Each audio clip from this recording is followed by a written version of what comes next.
అందరికీ నమస్తే. భోగి పండగ శుభాకాంక్షలు. భోగి పండగ అంటేనే మనకు భోగ భాగ్యాలను ఇచ్చే పండుగ అంటాము. మరి భోగ భాగ్యాలు అంటే కేవలం ధనం, సంపదనే కాదు, సమృద్ధితనం.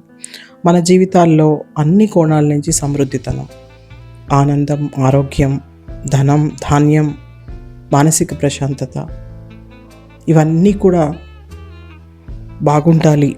వీటన్నిటితో మనము సంతోషంగా ఉండాలి. మన జీవితాలు అంటే మనమంతా కూడా భోగి మంటల్లో పాతవి, పనికిరానివి అన్నీ కూడా వేస్తూ ఉంటారు. మరి మనలో ఉన్న పాత భావాలని, పనికిరాని ఆలోచనలను, భయాలను, ఆందోళనలు, అలవాట్లను ఎప్పుడైతే మనము పాత వాటిని వదిలివేసి అగ్నిలో వేస్తామో, ఆ భోగి మంటల్లో వేస్తామో, ఆ మంటలు ప్యూరిఫై చేస్తాయి. అంటే అగ్ని దేనైనా సరే ప్యూరిఫై చేస్తుంది అన్నమాట.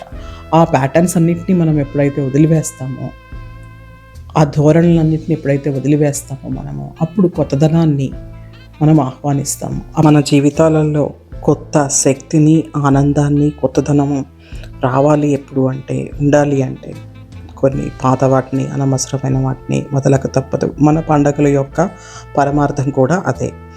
సో మీరందరూ కూడా పాత వాటితో పాటు ఆ భోగి మంటల్లో పర్యావరణాన్ని, కాలుష్యాన్ని తగ్గించేవి ఆవు పిడకలు, ఆవు నెయ్యి, వేప నుంచి వచ్చే పదార్థాలు అంటే కర్రలు, ఆకులు అలాంటివి వేయడం వల్ల మీ చుట్టూ ఉన్న కాలుష్యం తగ్గి పర్యావరణం శుద్ధి అవుతుందన్నమాట. ఓకే ఫ్రెండ్స్, ఉంటాను మరి. Please like, share and subscribe Vibha meditation vibes. Thank you.